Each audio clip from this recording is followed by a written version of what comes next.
Merhaba Arkadaşlar. 2 weeks na rin since nung nakalipat kami dito sa bago naming bahay. Maraming adjustment like maraming kailangang bilhin, kailangang ayusin. Eto nga at may delivery agad. Yatak Arabali or car bed pala ito ni Baby Kai. Ayan, ni-receive na siya ni Teze. Since nung lumipat kami dito, lagi akong may kasama. First week, in-laws. Second week, si Teze naman. Dahil sa dalawa na nga yung baby namin, kailangan ko ng makakatulong sa pag-aalaga sa dalawang bata. Sa totoo lang, mahirap ang 2 under 2. Hindi biro. Pero buti may mabait akong pamilya na handang tumulong sa akin.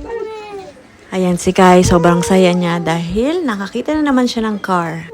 Iba ang addiction niya sa car. Sobrang bet na bet talaga niya ang mga kotse. Yan, nauna nga dumating yung beddings. At ito na nga, unboxing time at installation time. Kung titingnan, parang napakadaling ikabit pero mahirap yan. Buti na lang, nandyan si Habi at nandyan si Lolo. At syempre, hindi mawawala ang aming little helper. Itong car bed pala na ito ay bigay sa kanya ng lolo niya. Talaga namang spoiled na spoiled si Baby Kai sa kanyang lolo at lola. Ayan na, nagsimula na sila.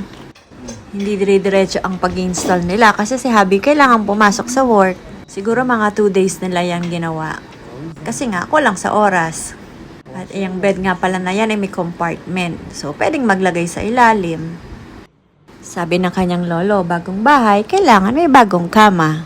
Pero inshallah, sana makatulog dyan si Baby Kai kasi co-sleeping siya sa amin. Since nung baby siya hanggang ngayon. Teşekkürler baba. At syempre, kailangan tumulong din ako. Ayan, tumulong ako magbaba at maghawak. At eto, ina-unbox na din ang orthopedic mattress. Check, may yellow basket na lang mga mamshi. Charot. Ang kagandahan dito sa bed na to ay may mga ilaw siya, tas may sounds, at may Bluetooth din. So, pag kailangan ng sleeping music ni Kai, i-connect lang. Tada! Yan na siya. Feeling ko naman madaling magkabit kasi mukhang hindi naman sila nahirapan. Pero bawat detalye ay may busisi. Lalo na sa paglalagay ng mga ilaw. Nabubuksan din ang pintuan niyan. Sige na nga at i-pass forward na natin to para matapos na. Charot. At syempre, kailangan testingin kung umaandar ba. Tada! And it's working properly. Natapos na din nilang gawin. Nilagay na yung foam. At pati ang beddings. Ayan, si Lolo and si Lola. Tomorrow, isu-surprise namin si Kai. For sure, sobrang tuwa nun. Anyways, hanggang dito na lang. Thank you for watching. Gurus-urus!